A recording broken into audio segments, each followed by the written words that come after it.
ഒരു നിലപാട് വേണ്ടേ? ഒരു പാർട്ടിയാകുമ്പോൾ ഒരു നിലപാട് വേണ്ടേ? ഒരു ക്ഷണം ലഭിച്ചാൽ പോകണ്ടെന്ന് പറയാനുള്ള നിലപാടെടുക്കാൻ കഴിയുന്നില്ല എങ്കിൽ യഥാർത്ഥത്തിൽ ഇവിടെ സംഭവിച്ചതെന്താണ്?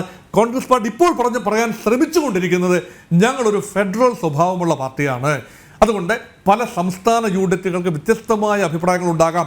മമതാ ബാനർജിയുടെ തൃണമൂൽ കോൺഗ്രസിനെ പോലെ അല്ല, MK സ്റ്റാലിൻ്റെ DMK പോലെ അല്ല, അതുപോലെ സമാജ്വാദി പാർട്ടിയെ പോലെ അല്ല.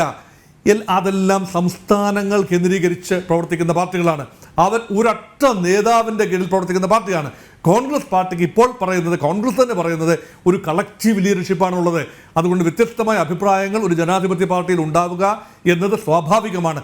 എന്നാൽ പോലും കളക്റ്റീവായി നേതൃയോഗം കൂടി, അത് വർക്കിംഗ് കമ്മിറ്റി ആയിക്കൊള്ളട്ടെ, ഫുൾ AICC ആയിക്കൊള്ളട്ടെ, അല്ലെങ്കിൽ ഒരു കോർ ഗ്രൂപ്പ് ആയിക്കൊള്ളട്ടെ, അല്ലെങ്കിൽ സോണിയാഗാന്ധി തന്നെ ആയിക്കൊള്ളട്ടെ, ആരെങ്കിലും ആയിക്കൊള്ളട്ടെ, അല്ലെങ്കിൽ AICC പ്രസിഡന്റ് ആയിക്കൊള്ളട്ടെ, ഒരു വ്യക്തമായ ഒരു അഭിപ്രായം ഇതേക്കുറിച്ച് പറയാൻ കഴിയുന്നില്ല എന്ന് പറയുമ്പോൾ അതിൽ കോൺഗ്രസിൻ്റെ ഒരു വലിയ പാപ്പരത്വം അവിടെ കാണുകയാണ്. നമുക്ക് എങ്ങനെയാണ് ഇതിനകത്തൊന്ന് പരിഹാരം കാണുക എന്നത്? കേരളത്തിൽ കോൺഗ്രസ് പാർട്ടി പല വിധത്തിൽ സംസാരിക്കുന്നു, ഇവിടുന്ന് തന്നെ പോകണമെന്ന് ആഗ്രഹമുള്ളവരുണ്ട്. പക്ഷേ കേരളത്തിൽ കോൺഗ്രസ് പാർട്ടിയുടെ മുഖ്യ ശത്രു ഇടതുപക്ഷമാണ്.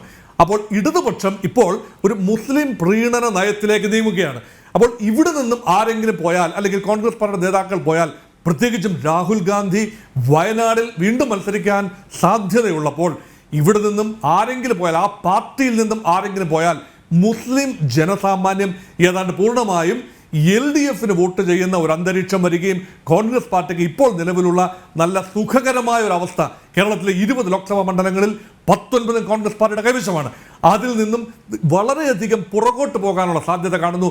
ഒരുപക്ഷെ ആ പ്രായോഗിക ചിന്തയായിരിക്കാം കേരളത്തിലെ കോൺഗ്രസ് പാർട്ടിയെ അങ്ങനെ നയിക്കുന്നത്. അത് നോക്കൂ, പ്രധാനമന്ത്രി ശ്രീ നരേന്ദ്രമോദിയുടെ കേരള സന്ദർശനം എന്ന് പറഞ്ഞ ആ ഒരു സംഭവത്തിൽ സംഭവിച്ച ഒരു വലിയ നാഴികക്കല്ലാണ് തൃശ്ശൂർ മണ്ഡലത്തിൽ വരികയും ശ്രീ സുരേഷ് ഗോപി അവിടെ മത്സരിക്കാൻ സാധ്യത തെളിയുകയും ഒരുപക്ഷെ ശക്തമായ മത്സരം കാഴ്ചവെക്കാൻ സാധിക്കുകയും ചെയ്യുന്നു. ഇവിടെ 50% വരുന്ന സ്ത്രീ ശക്തി, 50% സംവിധായകരും സ്ത്രീകളാണ്. ഒരുപക്ഷെ കേരളത്തിൽ, ഇന്ത്യയിൽ ഏറ്റവും കൂടുതൽ സ്ത്രീകളുടെ കോൺസെൻട്രേഷനുള്ള സംസ്ഥാനം കേരളമാണ്. വോട്ടർമാരിൽ പകുതിയിലധികവും 51-52% സ്ത്രീകളാണ്. ജനസംഖ്യയിലും അങ്ങനെ തന്നെയാണ്. അങ്ങനെ വരുമ്പോൾ നാരീശക്തി, ശ്രീ നരേന്ദ്രമോദി 4 ശക്തികളെ കുറിച്ചാണ് ഈ അടുത്ത കാലത്ത് പറഞ്ഞുകൊണ്ടിരിക്കുന്നത്. 1 നാരീശക്തി, വിമൻ പവർ, 2 യൂത്ത് ശക്തി, 3 കർഷക ശക്തി, 4 അടിസ്ഥാന വർഗത്തിൻ്റെ ശക്തി. ഈ 4 ശക്തികളെ സംയോജിപ്പിച്ച് ഒരു ഏകതാ രൂപത്തിൽ ഭാരതത്തിൻ്റെ പൈതൃകത്തെ ചൂണ്ടിക്കാണിക്കുന്ന രീതിയിൽ ഒരു ദേശീയത വളർത്തിയെടുക്കാൻ, എല്ലാവരെയും ഇൻക്ലൂഡ് ചെയ്യുന്ന ഒരു ദേശീയത വളർത്തിയെടുക്കാനുള്ള ശ്രമത്തിലാണ്. ആ ശ്രമത്തിൻ്റെ ഭാഗമായി വിവിധ കോൺസ്റ്റിറ്റ്യുവൻസീസിനെ നേരിൽ കാണുന്നു. അതിലൊന്നാണ് വനിതാ കോൺസ്റ്റിറ്റ്യുവൻസി. മറ്റൊരു കോൺസ്റ്റിറ്റ്യുവൻസി ഒരുപക്ഷെ ന്യൂനപക്ഷങ്ങളായിരിക്കാം. അത് 2-3 ആവർത്തി നമ്മൾ കണ്ടതാണ്. കേരളത്തിൽ കഴിഞ്ഞ വർഷം വരികയും ബിഷപ്പുമാരെ കാണുകയും ചെയ്തു എറണാകുളത്ത് വെച്ച്. ഇപ്പോഴിതാ ഡൽഹിയിൽ ക്രിസ്മസ് സമയത്ത്, ക്രിസ്മസ് നയതന്ത്രത്തിൻ്റെ ഭാഗമായി ക്രിസ്മസ് വിരുന്നിനായി പ്രഥമമായ ഒരു പ്രധാനമന്ത്രി ക്രൈസ്തവ സഭാ നേതാക്കളെ വിരുന്നിന് വിളിക്കുകയാണ്.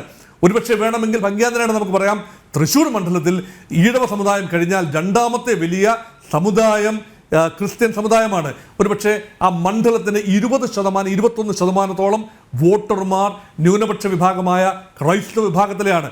ക്രൈസ്തവ വിഭാഗത്തെ കോൺഫിഡൻസിൽ എടുക്കാതെ ഒരുപക്ഷെ തൃശ്ശൂർ മണ്ഡലത്തിൽ ശ്രീ സുരേഷ് ഗോപിയാണ് മത്സരിക്കുന്നതെങ്കിൽ അദ്ദേഹത്തിന് വിജയം സാധ്യമല്ലാതെ വരും.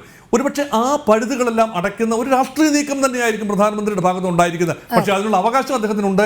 അതുകൊണ്ട് എല്ലാ വിഭാഗങ്ങളിലേക്കും കടന്നു കയറാനും രാമക്ഷേത്രം അതിൻ്റെ എല്ലാം ഒരു മധ്യത്തിൽ വരികയും അങ്ങനെ ഒരു ദേശീയതയ്ക്ക് ഒരു പുതിയ മാനം, ഒരു എല്ലാവരെയും ഉൾക്കൊള്ളുന്ന ഒരു തരം ദേശീയത എന്ന രീതിയിൽ വരികയും ചെയ്യുന്നത് തടയിടാൻ കോൺഗ്രസിൻ്റെ നയതന്ത്രത്തിന് കഴിയാതെ പോകുന്നു എന്നതാണ് വിധി വൈപരീത്യം.